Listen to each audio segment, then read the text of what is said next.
Aujourd'hui, dans Suivez le Guide Junior, on va parler de Drakkar, de casque à cornes et de Rollon. Bref, on va parler des Vikings.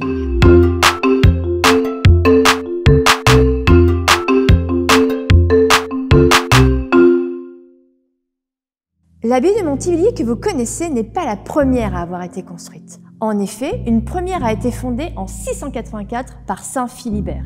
Mais de cette abbaye, il ne reste plus rien car elle a été entièrement détruite par les raids vikings du milieu du 9e siècle. Mais qui sont ces vikings? Eh bien, quand on sait que leur autre nom ce sont les Normen, c'est-à-dire les hommes du Nord, on peut supposer qu'ils viennent du Nord. Et effectivement, ils viennent du nord de l'Europe, de la Norvège, de la Suède, mais les bateaux à tête de dragon qui vont accoster les côtes de la Manche dès 820, quant à eux, viennent du Danemark. Et vous vous doutez bien qu'ils ne sont pas là pour faire du tourisme. Non, eux, ce qui les intéresse, ce sont les richesses.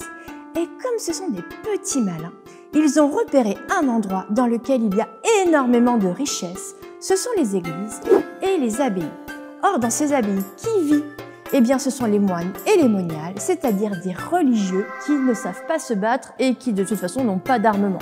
Donc, face à nos fiers guerriers vikings, vous imaginez bien qu'ils ne font pas le poids du tout. Donc, tranquille, les Vikings vont prendre l'habitude, à la belle saison, de venir piller toutes les abbayes et monastères le long de la Seine, et je peux vous dire qu'il y en a un paquet à l'époque. Et c'est ce qui va arriver à l'abbaye de Montivilliers. Elle sera entièrement pillée puis détruite par les Vikings. Ces attaques sont facilitées par leur extraordinaire bateau que l'on appelle des Drakkar.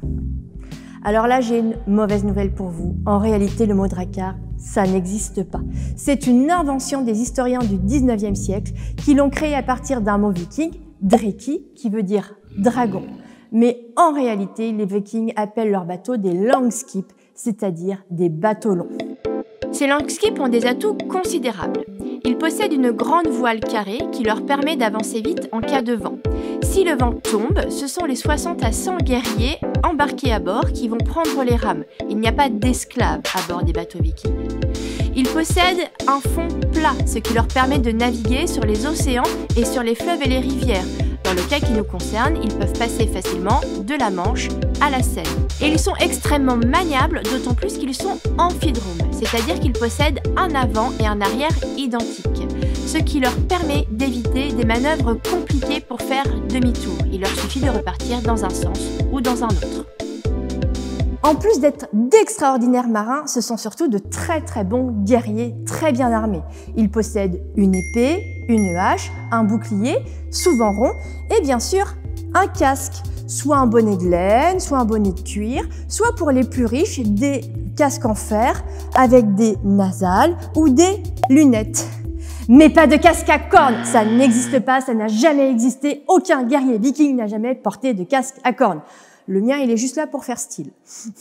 Donc la silhouette des guerriers vikings ressemble plus à ça qu'à ça. Après des décennies de terreur et de pillage, le roi des Francs, Charles III le Simple, décide que ça suffit. Il va donc contacter le chef d'une tribu viking qui s'est installé le long de l'estuaire de la Seine pour lui proposer la paix. Ce chef, c'est Rollon. Rollon et Charles III le Simple vont donc se rencontrer en 911 à Saint-Clair-sur-Epte.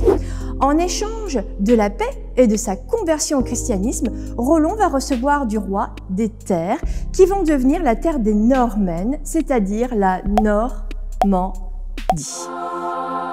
À cette occasion, la légende raconte que le roi, en signe de soumission, a demandé à Rollon de lui embrasser les pieds. Alors vous pensez bien que Rollon n'était pas très emballé à cette idée-là. Il a donc demandé à son aide de camp de le faire à sa place.